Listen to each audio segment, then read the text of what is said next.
finally a new video. Yeah, I'm sorry, I was quite busy with my band, with work, and just life. But now I'm back and I'm gonna review the newly released 7Hz 5. So how many drivers can you put into one IM? I mean, after we have seen dual drivers, IMs with 3 dynamics like the Trio and the Vader, 7Hz finally said, fuck it, we can put 5 of these things in there. These really have 5 dynamic drivers in each IM, and I had these on my list for a while because obviously I'm curious how this works out regarding sound and if the amount of dynamic drivers here does anything. But yeah, let's not waste more time with the intro and welcome to the unboxing part of the review. So since this is a bit more expensive IEM, the box is also a bit bigger and just a bit more sturdy and fancy. Get the nice white 7Hz box, and there it already is, the IM. And man, I really have issues opening this stuff here. I get a nice bag. It fits a bit weird. It's not one of these stiff bags, it's more like floppy. Ear chips, filter. Man, these IM unboxings really are not that spectacular. Just to get back to the ear tips, give you a quick look here. I think these are all silicon. They look quite nice, quite a bit different. Like they're more oval shaped instead of round, some of them at least. Man, I hate putting shit out of boxes. I just want it to be as easy as possible. And I'm gonna throw this away anyway. Like, I don't have any use for anything beside maybe this packaging here.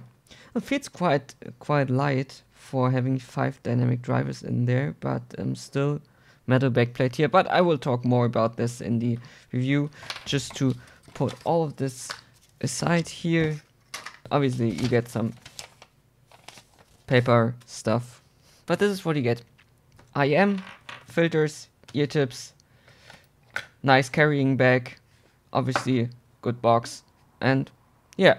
So these seem to be quite well built. You may not expect that, but this is not a big IM, it's kind of in the middle. You have this darkish see-through color scheme here with a metal backplate, and I don't know if you can pick this up on the camera, but you can actually see the 5 drivers inside there. I think that's pretty cool. It's also pretty light, which I did not expect. And again, looking at the drivers, you see they are all the same size, being 6mm, which is small for a dynamic driver in an IEM, and which will be important later in the sound section. But to fit 5 drivers inside there, they have to be a bit smaller, so that's only logical here. You can also see 3 little holes there, which I guess is mostly used for better bass tuning. The ear tips you get are pretty good too, at least they feel way better to me than your typical silicon ear tips. Wait, let me just search for the other ones. Yeah. So right now I'm using these here, which are more shaped like foam ear tips. So they have this kind of oval thingy instead of the more round. And they feel really solid, and they fit really well, at least in my ears. But you do also get a lot of other ear tips too. So if you want to change them to the normal shaped ones, these are also included here, and they all feel really high quality. And I'm not taking that for granted because I've seen way worse here. Cable is also fine. I kind of like these flat cables here. I just think they look a bit cooler, but anyway, even disregarding that, it feels okay. Maybe not quite worth the price point, but in no way bad. The 7Hz 5 also fares pretty well in the comfort department. Again, they are neither big nor heavy, and they have a pretty usual shape, so they should fit well with most ear tips. Again, I especially like the ear tips that come with these. You not only have this normal shaped silicone ones that feel pretty good, but also these here, which again are shaped like foam tips. A thing I didn't know, I would like that much. I also used the middle-sized ones here, and I could instantly get a very good seal without any issues, like them feeling chunky or painful. I do have to mention that sometimes it really depends on the day and whatever. Wearing these for maybe 1 or 2 hours, it gets a bit uncomfortable, like wearing fatigue, and I have to take a break because then the nozzle does feel somewhat bigger than average and it just feels a bit uncomfortable there. I do not have this every time, like sometimes no problem, like 3 hours. And I guess if you have a little bit smaller ear canals, this is something to consider, just to mention that. But all in all, these are really comfortable. Sound wise, the 5 goes for a V-shaped sound with emphasized bass and treble. With 5 drivers each side, which are responsible for different sections of the frequency response, this should sound quite interesting and better structured than other IEMs with such a tuning, at least in theory. But how does it sound in detail, and is it even good? Let's start from the beginning. Bass is emphasized from lower to upper bass. It does not have a hard cut in the upper bass lower midrange section to cut out any muddiness that appears with a bass heavy tuning like some of the newer IEMs or even headphones with bass emphasis do. Instead, it just rolls off slightly into the midrange, which makes it sound quite thick and warm.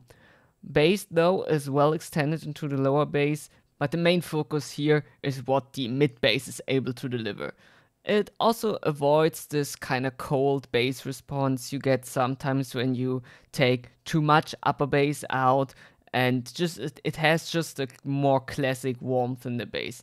And with that, things like bass guitars sound pretty good. They are full, very present, and the driving force in the song, just as drums who can hit you in the face pretty good. Also, darker male vocals sound pretty good, meaning they have a special depth and presence there, like the opposite of when female vocals shimmer with a good treble response. Though this could easily be too much for some people because it does sound a bit less natural. Nevertheless, it was really enjoyable to listen to. The punch the mid bass is able to put out here makes most stuff in the bass region through any genres a joy to listen to. And you finally get a clean and strong mid bass here, which does not work against the other bass sections. Again, it's pretty well extended into the low bass. And here the aforementioned size of drivers come into play. You have to know with bass, the size of the driver is more important than the amount of drivers responsible, because the deeper you get, the more air is moving, and the bigger driver can just move more air. So you get a stronger rumble and a really deep bass with a nice texture that you can feel. Still, for a 6mm dynamic driver, it does quite well in the deeper parts of the bass frequencies, but using a 10mm or maybe just an 8mm driver solely for the low bass section would be even better here. But again, I guess with 5 dynamic drivers in there, having a bigger one would just not fit. Which leads me to believe that there is a bit of a marketing scheme going on here where more means better. Still, again, for a bass heavy IEM, it does really well. And getting into the other frequency sections now, I think it does have certain advantages. The mid-range is recessed, but still has a certain charm to it, because it does not necessarily mean that it does sound bad. I guess making use of drivers being solely responsible for a specific part of the frequency does have a positive influence here, because the mid-range still does have enough clarity. I mean, it does get impacted by the amount of bass, so people who want a flat mid-range should look elsewhere, although I would not really say it sounds muddy. Instruments and vocals tend to sound a bit further away. There is just some naturalness and the tag missing here. Guitars, for example, are kind of plasticky and somewhat thin sounding. It's just not a rich mid-range, with a very full sounding and real instruments. But again, the driver does a good job here. Actually, it does not sound as recessed as the frequency graphs look, but it's just a bit artificial. But I think in the realm of V-shaped IEMs, it does good. There's also a bit of energy in the upper mid-range lower treble area that seems really aggressive on the graph, but it works really well to give some clarity and bite back. Treble is also nowhere near as piercing or emphasized as it looks on the graph. Again, it even sounds a bit more laid back, but there is still a good bite in the overlapping region between midrange and treble without sounding sharp. Yeah, sure, it's a V-shaped IEM with more emphasized treble than midrange, but it sounds pretty good and I had no issues with piercing cymbals or sibilants. With that, there is a strange divide between vocals here. Again, deeper male vocals sound pretty good. The ones that are kinda in the middle and more normal male vocals sound kinda weak and thin, and then again female vocals sound pretty nice again. That's a bit weird, but you can get used to it, and it's just not a vocal centric IEM here. Regarding the technical aspects of the 7Hz 5, I think it does pretty well. I guess it kind of helps that even with the V-shape, more bassy tuning, it does have these 5 dynamic drivers to rely upon, and sounds or music does not get mushed together as much as you would think. Although it's a more fun-focused monitor and not an analytical monster, it does okay. The staging is kinda nice, and the separation between instruments and whatever happens there is also quite okay. It did also work quite fine for gaming, but it's nothing exceptional. Again, lots of bass, which makes for a fun experience, and I guess it's still fine for spatial stuff, but you will find better for less in that regard. So that's it with this review. I hope you liked it, and I would be glad hearing your thoughts in the comments. See you next time. Goodbye.